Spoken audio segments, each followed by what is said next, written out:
বাচ্চা ছেলে দুটো বলেছিল, চাচা এরকম তো কথা ছিল না আপনার। বলে কে কথা ছিল, ও সবগুলো শুনতে চাই না, এখনো বেরিয়ে যাও। বাচ্চা দুটো বলেছিল, চাচা বেরিয়ে যাব, টাকার পুটলাটা দেন। আবু জেহেল বলে, আমার বাড়িতে 4 দিন ধরে খাবার খেয়েছিস, তার বিনিময়ে টাকা ফুরে গিয়েছে, পাবি নাও। বলে চাচা আপনি তার বিনিময়ে 1টা টাকাও দেব না বলেছিলেন। স্বেচ্ছা যতদিন পর্যন্ত তোমরা না যাবা আমার বাড়ি থেকে ততদিন তোমাদেরকে বের করব না বলেছিলাম।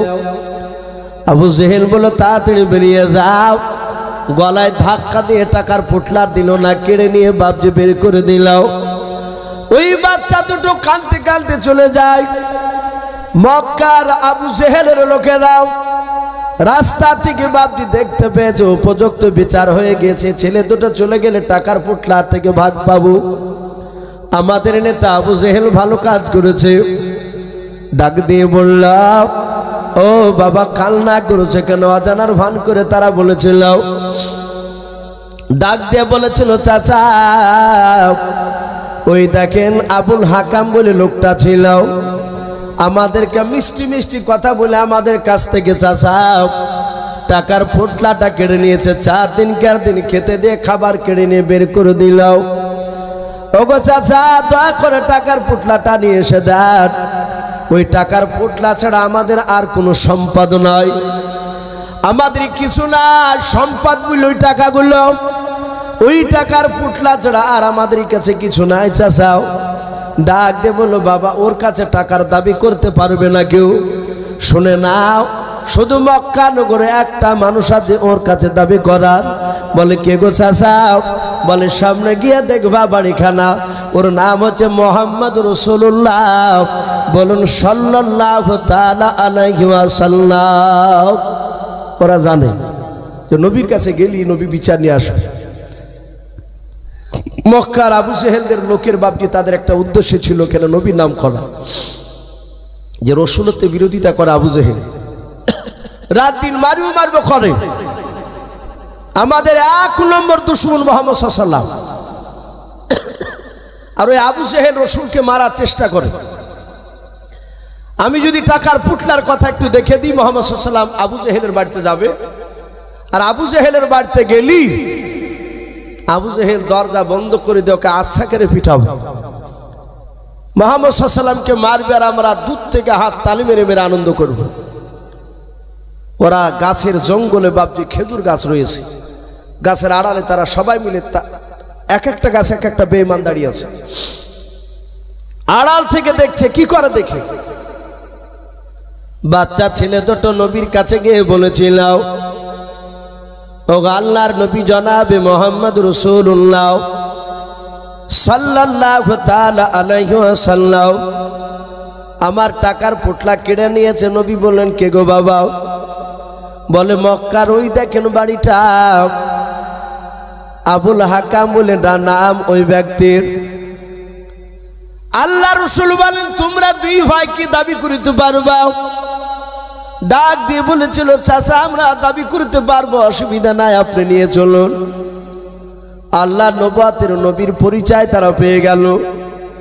বাচ্চা ছেলে দুটোর হাত ওখানা ধরে নবী আমার টেনে টেনে নিয়ে যাচ্ছে বেঈমান আবু জেহেলের বাড়ির দরজার দিকে। বাবা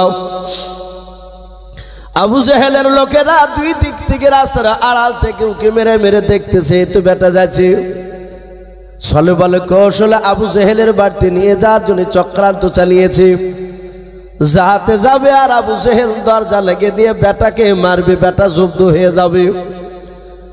আল্লাহ রাসূল বাপকে নিয়ে যাচ্ছে 50 থেকে 60টা দূরে আছে আবু জেহেলের বাড়ির দরজা থেকে।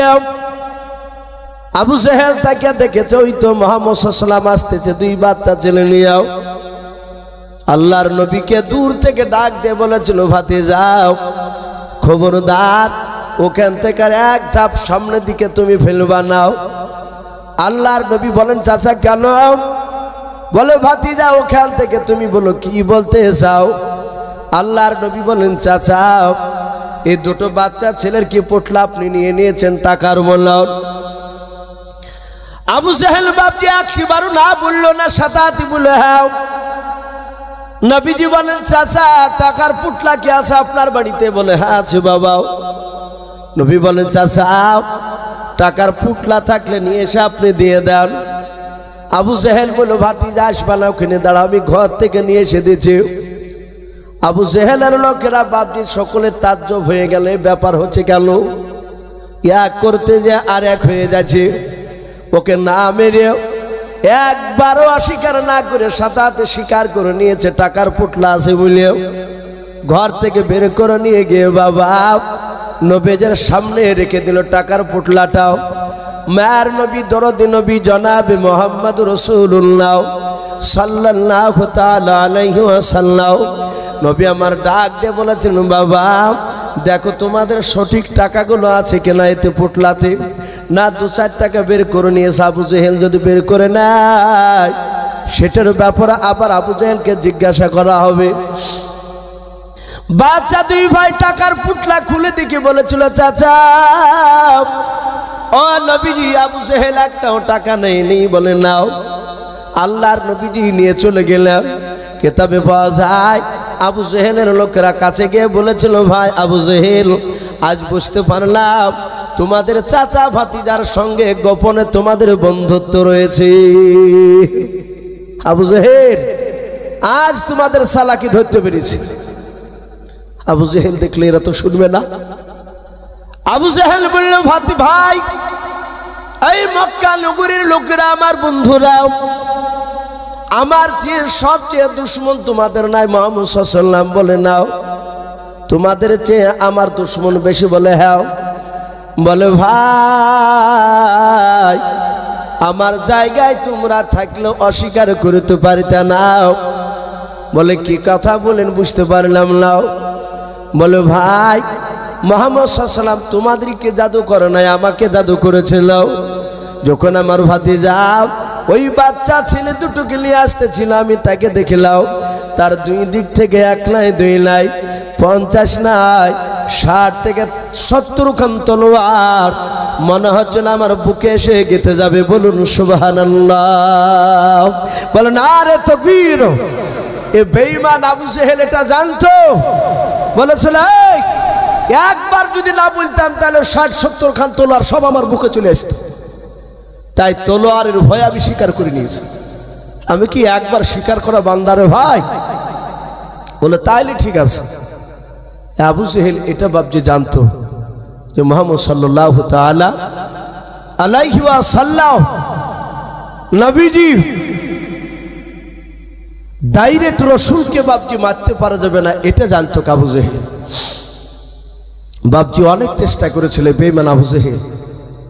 লাস্টে রসুলুল্লাহ তার নাম বলেছিল তোর নাম আজ থেকে আবু জেহেল, তো মূর্খের বাপ।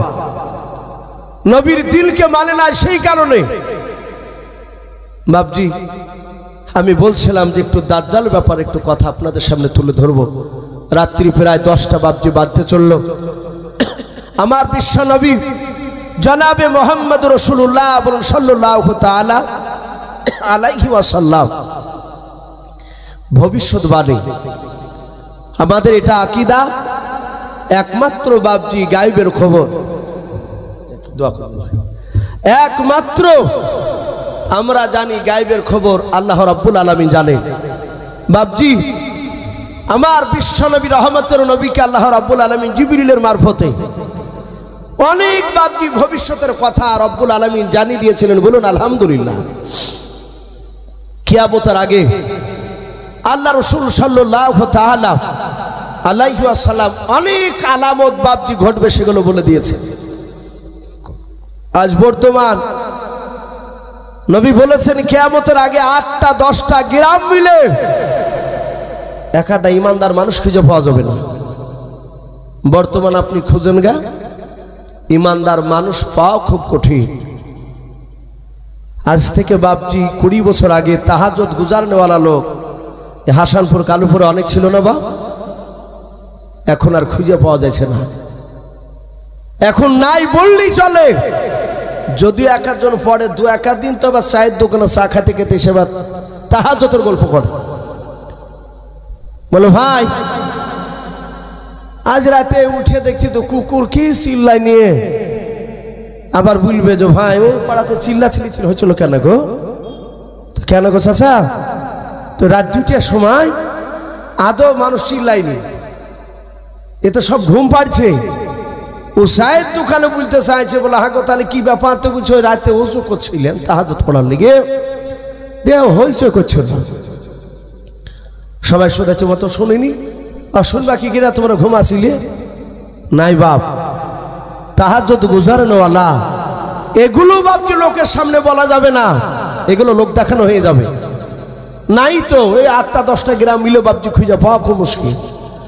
ভালো করে লক্ষ্য করে দেখা যাচ্ছে সে নামাজ পড়ছে, কপালো ঘটা, গোপনে খোঁজ নিয়ে দেখা যাচ্ছে সুদে টাকা খাটাচ্ছে, না হলে হারাম খাস তার মধ্যে জড়িত আছে। ইমানদার আল্লাহওয়ালা লোক পাওয়া খুব কঠিন, এটা রাসূল বলেছে। কিয়ামতের আগে 15টা আলামত ঘটবে, তার মধ্যে থেকে সবচেয়ে আলামত, কিয়ামতের একটা বড় আলামত, সেটা হচ্ছে দাজ্জাল। আল্লাহ রাসূল সাল্লাল্লাহু তাআলা আলাইহি ওয়াসাল্লামের জামানায় শুধু নয়, আদম আলাইহিস সালাম দাজ্জালের ভয় দেখালছে, শীষ নবী দাজ্জালের কথা বলেছে, ইউনূস নবী আলাইহিস সালাম দাজ্জালের কথা বলেছেন তার উম্মতকে, যাই উম্মতরা দাজ্জালের ফিতনা থেকে সাবধান, দাজ্জাল থেকে সাবধান। একবার ঈসা নবী পর্যন্ত সবাই বলেছে আপন আপন উম্মতকে দাজ্জাল থেকে সাবধান, কিন্তু তারা বলেনি যে তাদের উম্মত থেকে দাজ্জাল হবে। আর আপনার আমার রাসূল সাল্লাল্লাহু তাআলা আলাইহি ওয়াসাল্লাম নবী বলেছেন আমার উম্মতের মধ্যে থেকেই দাজ্জাল বেরিয়ে আসবে। কে বলেছেন এটা?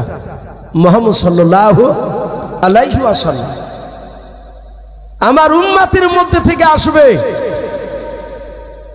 রাসূল দাজ্জাল কেমন হবে তা বলেছিলেন, যে দাজ্জাল হবে শর্ট টাইপের, ছোট, তার একটা চোখ হবে কানা, তার এই বাম দিকের চোখটা কানা হবে, একেবারে এভাবে কানা হবে না,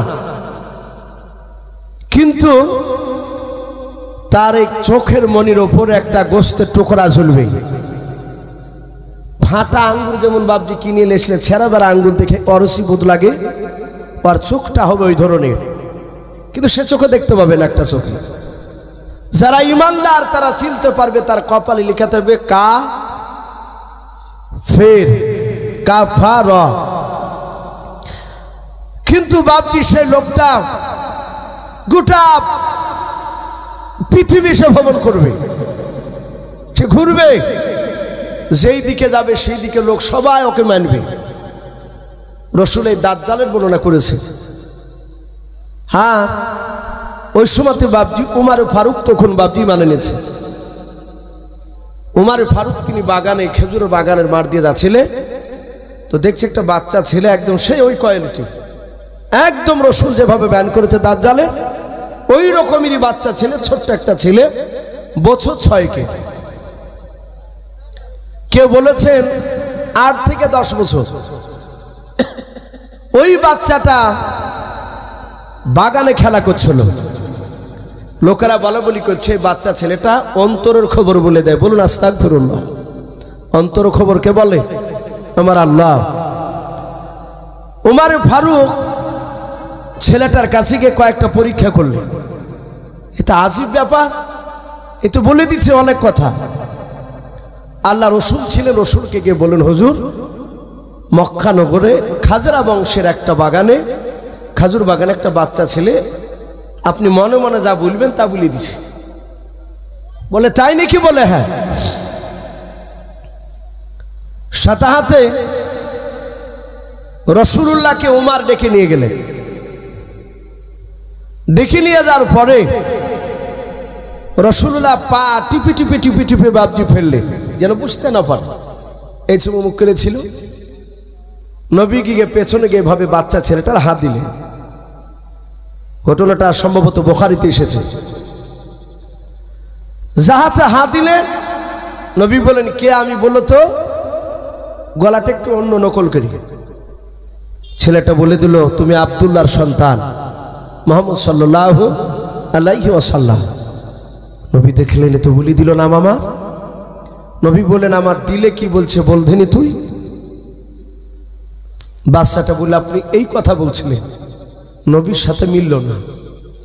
নবী বললেন, এই অন্তর খবর বলবে কি করে? এ বলতে পারবে না। আন্দাজে একটা কথা বলতে যে হয়ে যায়, এর কাছে একটা জিন আছে। ওমরে ফারুক বলেন, এই লোকটাকে আস্তে আস্তে হঠাৎ করে উধাও হয়ে গেল। ওই বাচ্চা ছেলেটাকে আর কেউ দেখতে পায় না, মক্কা নগরে কেউ দেখতে পায় না। নবী মসজিদে নববীতে আলোচনা করছিলেন, যেমন আপনারা বসে আছেন। অনেকগুলো সাহাবায়ে কেরাম ছিলেন।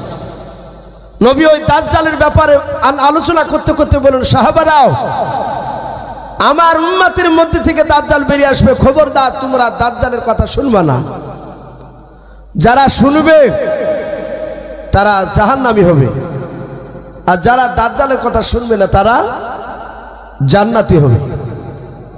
সাথে হাতে বাবজি 50 থেকে নয় 70 থেকে 69 জন সাহাবা দাঁড়িয়ে বলেন, ইয়া রাসূলুল্লাহ, ইয়া হাবিবাল্লাহ, আমরা কি ওই দাজ্জালকে দেখতে পাবো না? নবী বলেন না।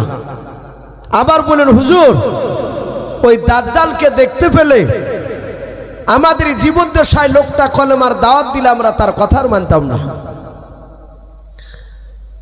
নবীজি বললেন, এই তোমরা দেখবা? বলে, হুজুর দেখলে ভালো হতো। রাসূল বললেন, 70 থেকে 69 জন সাহাবা দাঁড়িয়ে যাও। দাঁড়িয়ে গেলে, দাঁড়িয়ে যাওয়ার পরে নবী বলেন, ওই দেখো সাগরে নৌকা দেখতে পাচ্ছ, পালতোলা? ওগুলো বাপজিরা হয়তো দেখেছেন, বয়স্ক যারা মানুষ আছেন। বাতাসের সাহায্য চলতো, এখন তো সব ইঞ্জিল ফিট করা, তখন ইঞ্জিল ছিল না। বলে, ওই নৌকায় চেপে তোমরা পশ্চিম দিকে কলেমার দাওয়াত নিয়ে যাবা, উত্তর দিকে যাবা না। নবীজি নিজে বারণ করলেন। সাহাবারা বলেন, আমরা নবীজির কাছ থেকে সাগর পাড়ে গেলাম, দেখলাম পালতোলা নৌকা। 70 থেকে 69 জন সাহাবা নৌকার উপর চাপলে বাতাস বইতে শুরু করলো। উত্তর দিকে যাবে কোন দিকে নৌকা? উত্তর দিকে। সাহাবারা বলেন, শত চেষ্টা করে নৌকা পশ্চিম দিকে ঘোরাতে পারলাম না। সাহাবারা বলে, দেখলাম নৌকাটা ভাসতে ভাসতে গিয়ে এক দ্বীপের কিনারায় গিয়ে লেগে গেল। আপনারা শিক্ষিত সমাজের মানুষ, দ্বীপ কাকে বলে আশা করি আপনারা অনেকেই জানেন। চারিদিকে পানি আর মাঝখানে মাটি, জঙ্গল। সাহাবারা বলেন, দ্বীপের এক কিনারায় গেলে ওই নৌকাটা লেগে গেল। সাহাবা কজন আছে বললাম? 70 থেকে 69 জন সাহাবা। ওই জায়গাতে দ্বীপের কিনারায় গিয়ে যখন বাপজি লেগে গেল, সাহাবারা বলেন, আমরা নামবো কি নামবো না আলোচনা শুরু করেছি। কিছু সাহাবা বলছে, এই ভাই চল না আমরা ভিতরটা একটু ঘুরিয়ে আসি, চলি যখন এসেছে নৌকা।